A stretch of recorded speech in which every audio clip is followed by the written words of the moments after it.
Mm. Mm. Yup. So ito na yung gagamitin natin na lure. Kulay puti. Ito mamaya na to. Tapos yun, humakot ako ng bato eh. Nakahuli kaya to dito. Subukan natin. Active na yung mga fishy wa.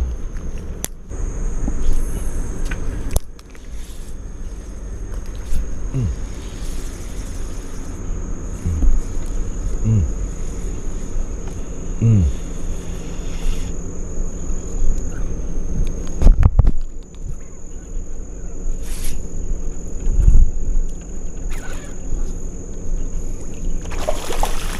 Ay!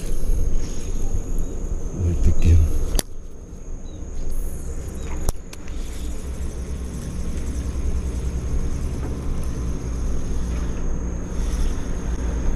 Mm. Mm. Ish.